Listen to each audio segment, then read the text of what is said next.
आप सभी को राधे राधे और आप सभी का बहुत बहुत स्वागत है मेरी यूट्यूब चैनल ज्ञान धारा में।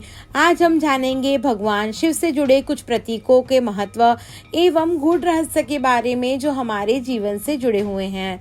भगवान शिव के बारे में जानना हो, उनके रूप के बारे में जानना हो तो उनके कुछ खास प्रतीक चिन्ह हैं जिनके जरिए यह पहचाना जा सकता है कि आपके आसपास भगवान शिव का वास बना हुआ है।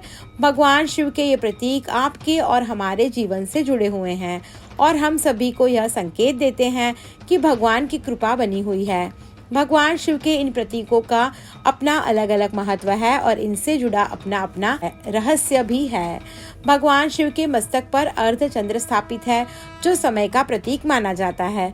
हमारे जीवन से इसका संबंध यह है कि जिसने अपने चंचल मन को थोड़ा सा भी सीमित कर लिया, उसके भीतर भगवान शिव की ऊर्जा का स्रोत उत्पन्न हो चुका है। भगवान शिव की 3 आंखें हैं। तीसरी आंख का यह अर्थ है कि इन चीजों का अनुभव करना जिन्हें सामान्य दृष्टि से देखा ना जा सके।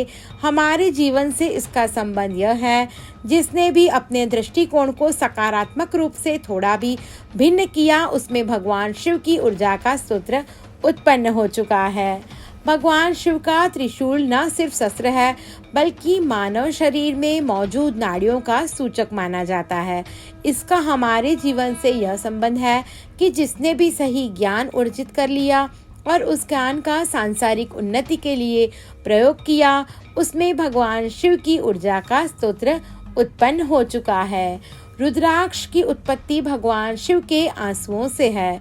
रुद्राक्ष निर्माण के प्रतीक के तौर पर जाना जाता है।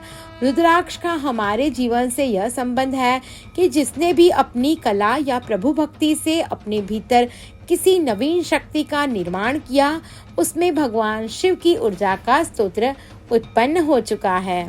भगवान शिव के गले में विराजमान सर्प समय चक्र को दर्शाता है। सर्प का हमारे जीवन से यह संबंध है कि जिसने भी भूत, वर्तमान और भविष्य में भी प्रभु भक्ति को हर जीव की सेवा की है, उसमें भगवान शिव की ऊर्जा का स्रोत उत्पन्न हो चुका है। भगवान शिव का डमरू इस अबत का प्रतीक माना जाता है कि अपने अवगुणों पर विजय कैसे पाई जाए। डमरू का हमारे जीवन से यह संबंध है कि जिसने भी अपने अवगुणों को दूर करने का प्रयास किया हो और उसमें थोड़ा भी सफल हुआ हो, तो उस व्यक्ति के मन में भगवान शिव की ऊर्जा का स्रोत उत्पन्न हो चुका है। भगवान शिव को बागंबर कहा जाता है क्योंकि वह मृत बाघ की छाल के आसन पर बैठते हैं। इस बात का प्रतीक है कि अपनी शक्ति पर अहंकार न करें। बाघ की छाल का हमारे जीवन से यह संबंध है कि जिसने भी अपने अहंकार को त्याग दिया, उसमें भगवान शिव की ऊर्जा का स्रोत उत्पन्न हो चुका है। भगवान शिव का त्रिपुंड तिलक उनके मस्तक पर धारित 27 देवता और ध्यान का प्रतीक माना जाता है। त्रिपुंड का हमारे जीवन से यह संबंध है कि जिसने भी अपने भीतर 36 में से 27 गुणों को ध्यान शक्ति को जागृत किया है, उसमें भगवान शिव की ऊर्जा का स्रोत उत्पन्न हो चुका है। तो ये थे भगवान शिव के वो 8 प्रतीक चिन्ह जो देते हैं कई संकेत। अगर आपको ये अच्छा लगा हो तो अगर आपको मेरी ये वीडियो पसंद आई हो तो मेरा यूट्यूब चैनल ज्ञान धारा को लाइक, शेयर और सब्सक्राइब करना ना भूलें। धन्यवाद।